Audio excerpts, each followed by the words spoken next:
The emergency HOA meeting that evening was held in the Lakeside Estates clubhouse, a building that had once been a charming lakeside cabin before Deborah's improvements transformed it into a sterile space with all the warmth of a corporate conference room. Karen parked her personal vehicle, not the sheriff's cruiser, a block away and slipped in quietly, taking a seat in the back row. The room was packed, at least 60 residents crammed into a space designed for 40. Karen recognized many faces, people she'd helped over the years, neighbors she waved to during her morning runs. Few acknowledged her now, avoiding eye contact. The tension in the room was palpable. Deborah stood at the podium, a navy blazer adorned with a gold pin shaped like the Lakeside Estates logo. "Thank you all for coming on such short notice," she began, her voice carrying that particular tone of forced pleasantness that set Karen's teeth on edge. "We face an unprecedented threat to our community standards." For the next 20 minutes, Deborah wove a masterful narrative, painting Karen as a rogue sheriff using her position to flout rules that everyone else must follow. The story grew increasingly dramatic, with Deborah claiming Karen had threatened her with weapons, false, and promised retribution against HOA members, also false. Karen kept her expression neutral, years of interrogation room experience serving her well as she documented each lie. Beside Deborah, Trevor shifted uncomfortably, occasionally checking his phone. Therefore, Deborah concluded, the board proposes a special assessment of $500 per household to establish a legal defense fund. We cannot allow one individual to destroy everything we've built. The crowd murmured, and Karen saw the moment several residents mentally calculated this new expense on top of their already steep HOA fees. A middle-aged man in a plaid shirt raised his hand. Question: what exactly are we defending against? Has Sheriff Prescott actually taken any legal action against the HOA? Deborah's smile tightened. It's preemptive, Doug. We need to be prepared. For what? Doug persisted. Sounds like she just wants to be left alone on her property, which isn't even officially part of Lakeside Estates. That's where you're wrong, Deborah countered. All properties adjacent to the lake fall under our jurisdiction, according to the amended bylaws. Karen chose this moment to stand. The room fell silent as she moved toward the front, her casual clothes a stark contrast to her professional demeanor. "Mrs. Whitman, I've reviewed the county records. Your amended bylaws were never properly filed with the county clerk. Additionally, the map you're referencing incorrectly includes parcels that were never part of the original development." Deborah's nostrils flared. "This is a private meeting. You weren't invited." "Actually," Karen replied, "according to your own bylaws, all property owners within the claimed jurisdiction may attend meetings. You just stated my property falls under that category." A few chuckles rippled through the crowd. Deborah's cheeks flushed as she realized her mistake. "Furthermore," Karen continued, turning to address the residents, "I'm not here as sheriff tonight. I'm here as your neighbor. And I think you all deserve to know that while you've been paying increasing fees for community improvements, most of that money has been directed to a consulting company owned by Councilman Whitman." The room erupted. Deborah banged a gavel ineffectually as residents began shouting questions. Karen maintained her position calmly, watching Trevor slip out a side door in the commotion. "That's enough," Deborah finally screamed. The room quieted, shocked by her loss of composure. "This is exactly the kind of baseless accusation I was warning about. Sheriff Prescott is clearly retaliating against this community because she was caught violating our standards." Headlights illuminated the wooden barricade that definitely hadn't been there this morning. Karen Prescott slammed on her brakes, barely avoiding a collision with the hastily erected barrier across the small bridge leading to her lakeside property. A laminated sign reading Bridge CLOST HOA VIOLAATION flapped in the evening breeze. Two figures in matching navy windbreakers emblazoned with Lakeside Estates HOA Info C Mente stepped out from behind a nearby oak tree. "Good evening, Mrs. Prescott," said the taller one, a sour-faced woman whose glasses hung from a beaded chain. "I'm Deborah Whitman, HOA president. This is my associate, Trevor." Karen rolled down her window, exhaustion from her 12-hour shift evident in the dark circles beneath her eyes. What's going on here? This is my private bridge on my private property. Not according to our bylaws, Deborah said, thrusting a folder through the window. Section 8, paragraph 12 clearly states that all resident-constructed bridges must adhere to the Architectural Committee's approved designs. Your bridge's railings are 4 inches too low, and the wood stain is rustic cedar instead of the approved auburn sunrise. Karen stared at them, momentarily speechless. I'm sorry, what? This bridge has been here for 8 years. I built it myself before your HOA even existed. Trevor, a younger man with thinning hair and an eager-to-please demeanor, stepped forward. We've expanded our jurisdiction. The board voted last night. You now owe $250 per day in violation fees, retroactive to when the bridge was constructed. By our calculations, that's, he consulted a calculator, just over $730,000. Karen's laugh was hollow. That's absurd. You can't retroactively apply rules to a structure that predates your organization. Deborah's smile was thin and practiced. Actually, we can. It's all there in the fine print when you purchased your property. Page 437, subsection C. I never signed anything with your HOA, Karen said, her patience waning. Now please remove this barrier. I need to get home. I'm afraid we can't do that, Deborah replied, crossing her arms. Not until the violation fees are paid or the bridge is brought up to code. Karen closed her eyes for a moment, taking a deep breath. The day had been grueling. A multi-car pileup on the interstate, 2 domestic disputes, and a mountain of paperwork. All she wanted was a hot shower and her bed. Listen carefully, she said, reaching into her glove compartment. I've had a very long day. Your personal problems aren't our concern, Mrs. Prescott, Deborah said. Rules are rules. Karen pulled out her badge and official ID. It's actually Sheriff Prescott. This is private property, and you're currently impeding an officer of the law from accessing her home. You have exactly 60 seconds to remove this barricade, or I'll have you both arrested for impersonating officials and criminal trespass. The color drained from Trevor's face. Deborah's mouth opened and closed several times, but no sound emerged. 50 seconds, Karen said, checking her watch. You can't, Deborah began. 45 seconds. And if I have to call this in, I'll make sure the responding deputies take their time processing you at the station. Trevor was already pulling at the barricade. Deb, I told you we should have checked if she was on the exemption list. There is no exemption list. Deborah hissed, but she too began dismantling the barrier. Karen watched them, a mixture of exhaustion and satisfaction playing across her features. This wasn't the first time the self-appointed HOA had tried to extend their reach to her property, but it was certainly the most brazen. As the last piece of barricade was cleared, Karen rolled forward slowly. Oh, and Deborah, the next time you decide to play dress-up as enforcement officers, remember that impersonating officials is a felony in this county. Good night. She drove across her perfectly functional bridge, leaving Deborah and Trevor standing in the gathering darkness, their plans, like their barricade, thoroughly dismantled. The following morning, Karen sat at her kitchen table, cradling a mug of coffee while examining the official violation notice Deborah had thrust through her window. The document was an impressive forgery of county letterhead, complete with a poorly replicated version of the sheriff's department seal. Forging official documents, another felony to add to the growing list. Karen sighed and sent the paper aside. After 20 years in law enforcement, 15 of them in Willow Creek County, she'd developed a finely tuned sense for trouble brewing. And something about this situation felt like more than just typical HOA overreach. Her phone buzzed with a text from Deputy Rodriguez. You might want to see this.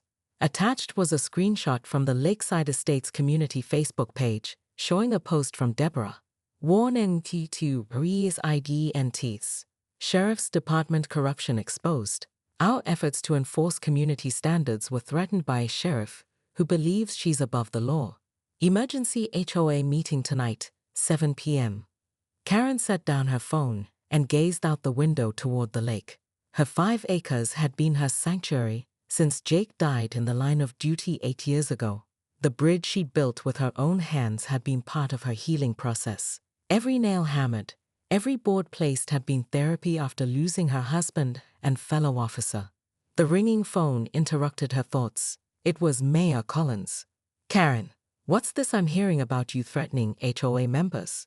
She explained the situation succinctly, years of giving evidence in court having honed her ability to relay facts without emotion.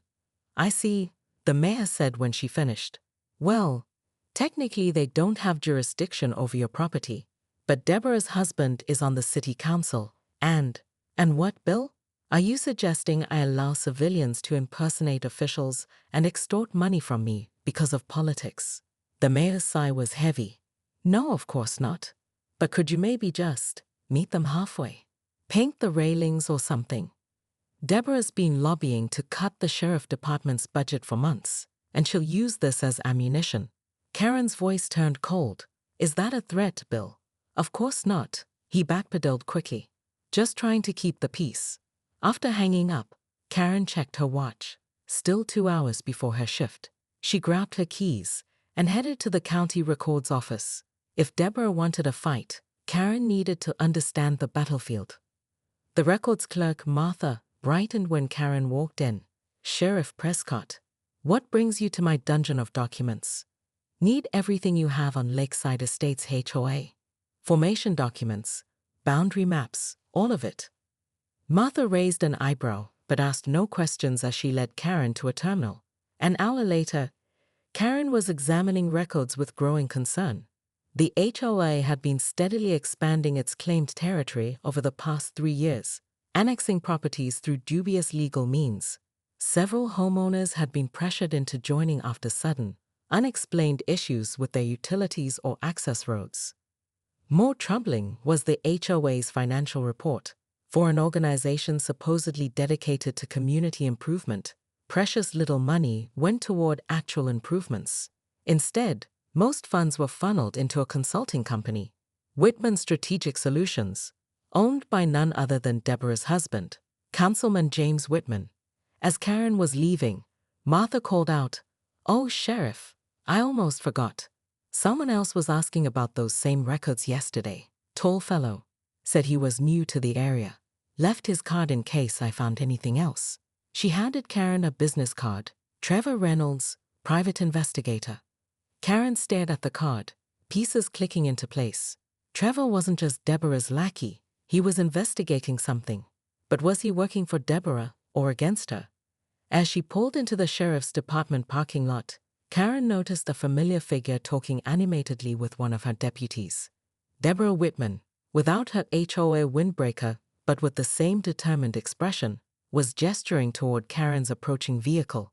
Karen parked and stepped out, straightening her uniform. "Mrs. Whitman.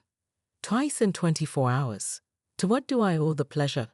Unfiling a formal complaint, Deborah announced, loud enough for nearby deputies to hear. "Abuse of power, intimidation, and violation of HOA regulations." Karen smiled thinly. "Let's continue this conversation inside, shall we?" As they walked toward the building, Deborah leaned closer and whispered, "You have no idea what you're up against, Sheriff. Some battles aren't worth fighting." Karen met her gaze steadily. "That's where you're wrong, Mrs. Whitman. Some battles are the only ones worth fighting." Trevor emerged from the darkness as Karen's headlights swept across the bridge. He looked different without Deborah looming beside him, shoulders less hunched, expression more determined. Karen parked, but left the engine running, one hand near her holster. "Thank you for coming," Trevor said, approaching cautiously. "I know you have every reason not to trust me." "Give me one reason why I should," Karen replied, keeping a safe distance. Trevor glanced nervously over his shoulder. "Because I'm not actually working for Deborah. I'm working on a story about HOA fraud across the state. I'm an investigative journalist, not a private investigator. Show me some credentials," Karen demanded. Trevor produced a press badge from a regional newspaper along with several published articles under his byline, all investigating homeowners associations that had evolved from community management into what he termed neighborhood extortion rings. "I've been tracking Deborah for months," Trevor explained as Karen examined his documentation. Lakeside Estates isn't the first HOA she's taken over.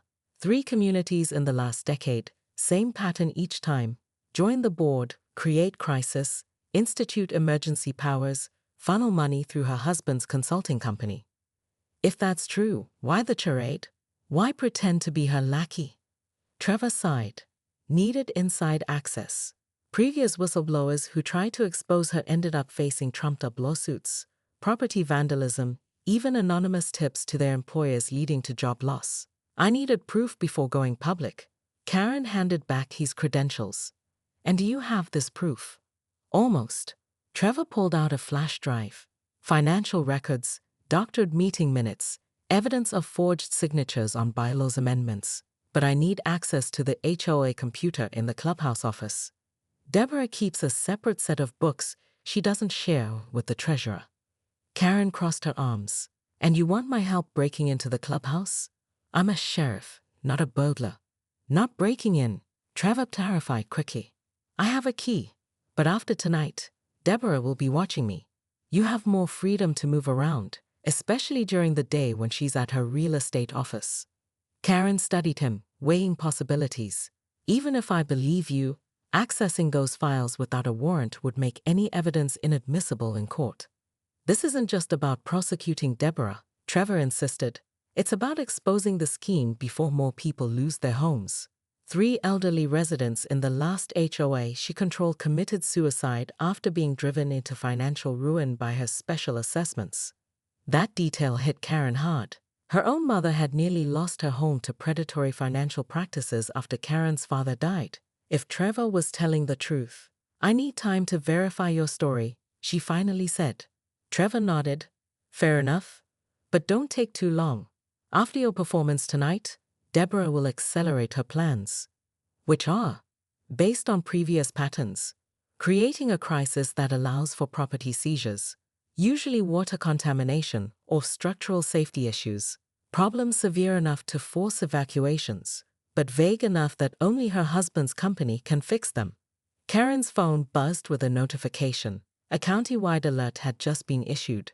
Potential contamination detected in Lakeside Estates' water supply.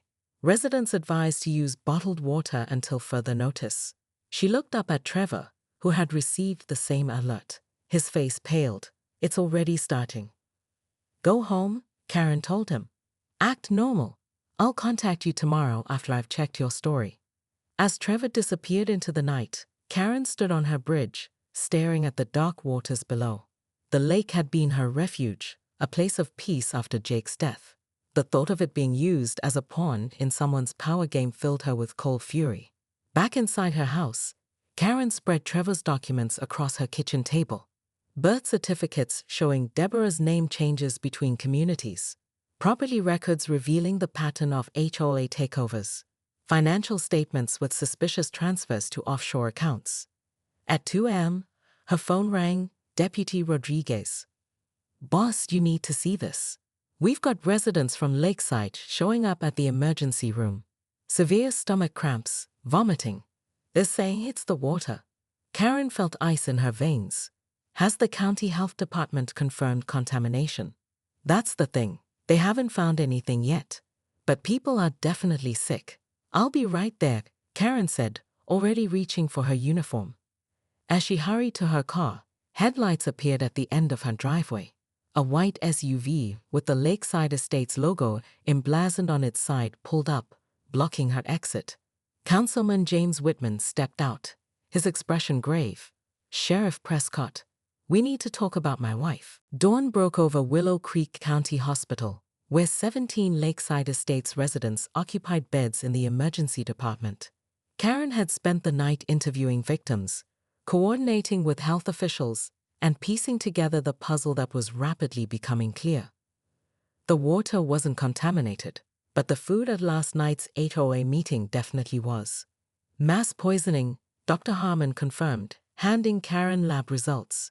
Symptoms consistent with high doses of ipecac syrup, likely mixed into the refreshments. Unpleasant, but not lethal. Karen thanked the doctor and stepped into the hallway where Councilman Whitman waited, looking considerably less composed than when he'd appeared at her home hours earlier. "You were right," he admitted, voice barely above a whisper. "Deborah, she's not well. Hasn't been for years." When I confronted her about the sick residents, she laughed. Actually laughed. "Tell me everything," Karen said, leading him to a quiet consultation room. The story poured out of him, how his ambitious wife had discovered the lucrative potential of HOA takeovers during their first community board experience.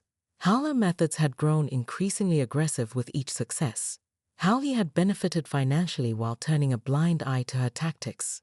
"I never thought she'd actually hurt people," he insisted, hands trembling.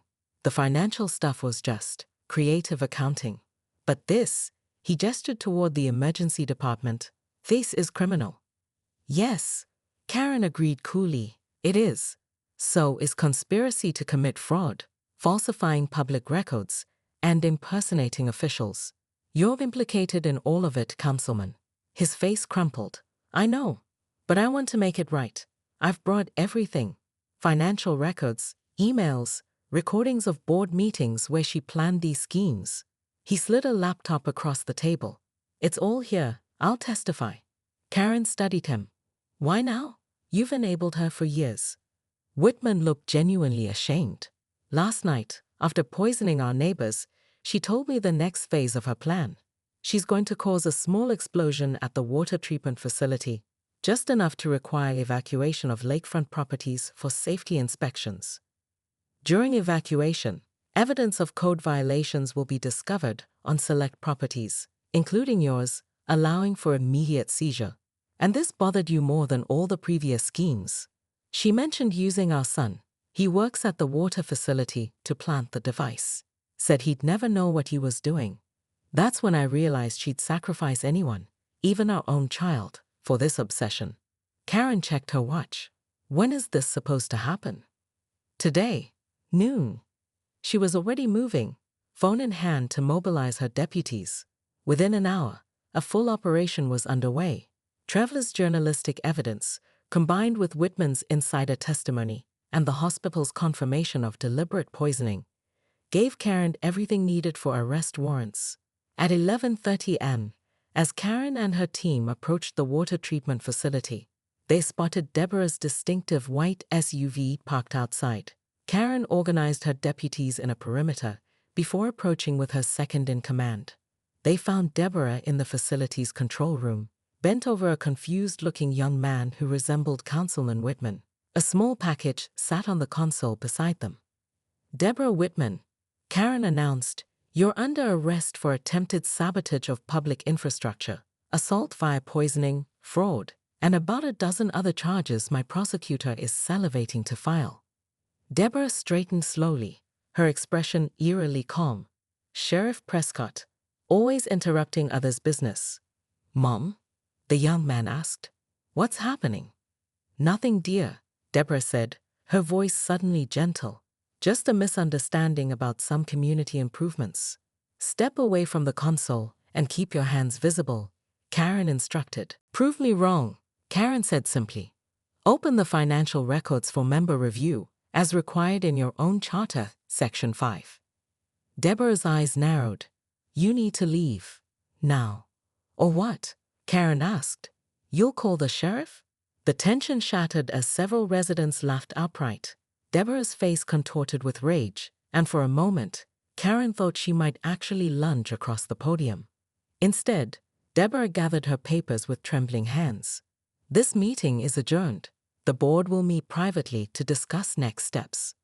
As people filed out, several approached Karen, voicing their own frustrations with the HOA's increasingly aggressive tactics. Doug from the plaid shirt handed her his card. "I'm an accountant. If you're serious about looking into the finances, I'd like to help." Karen was thanking him when her phone buzzed with a text from an unknown number.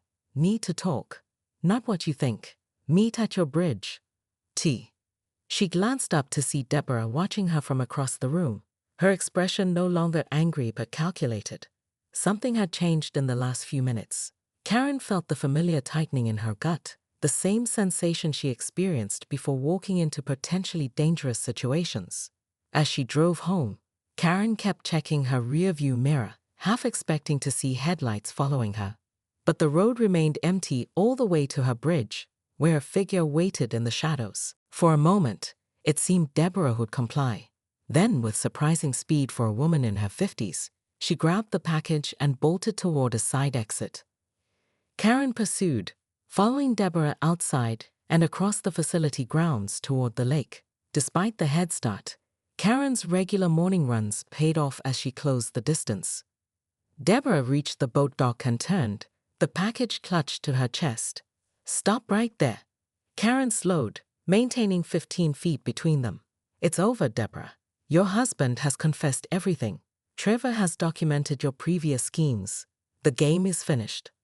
Something flickered in Deborah's eyes, perhaps the first genuine emotion Karen had seen from her. "You think this is a game? This is my life's work. Creating perfect communities requires sacrifice and strong leadership. People like you, who think rules don't apply because of your position, you ruin everything. Is that what this has been about? You thought I considered myself above your rules?" Deborah laughed bitterly. "Your bridge was just the beginning. You represent everything I've fought against. People who think they're special, who deserve exceptions. In a perfect community, everyone follows the same standards. Everyone contributes equally. While you profit unequally," Karen noted. "Leadership deserves compensation." Deborah snapped, backing further onto the dock. "You could never understand the vision." Karen took a careful step forward. "Put down the package, Deborah. Don't make this worse." "It's too late," Deborah replied, a strange calm settling over her features. "When systems fail, sometimes they need to be rebuilt entirely." With shocking deliberation, she tossed the package into the water. Karen lunged forward, but Deborah blocked her path. "It's activated on water contact. In about 30 seconds, that section of the lake will be contaminated enough to justify emergency evacuations. The perfect crisis." Before Karen could respond, deputies swarmed the dock, securing Deborah. Nearby, the county's hazardous materials team was already deploying into boats, racing toward the spot where the package had sunk. Hours later, as the sun set over a now secured lake, the package had contained a concentrated but ultimately containable industrial dye, designed to mimic contamination. Karen stood on her bridge. The events of the day, Deborah's arrest, the evidence collection, the statements from recovering residents, had left her exhausted but oddly at peace. Her phone pinged with a message from Trevor. "Story runs tomorrow. Front page. Thank you." Another message followed from Deputy Rodriguez. "Emergency HOA meeting called by remaining board members. They're voting to dissolve the organization entirely." Karen smiled, running her hand along the bridge railing. The wood needed refinishing after years of exposure to the elements. Perhaps she would even stain it auburn sunrise, not because anyone required it, but because she'd always preferred warmer tones.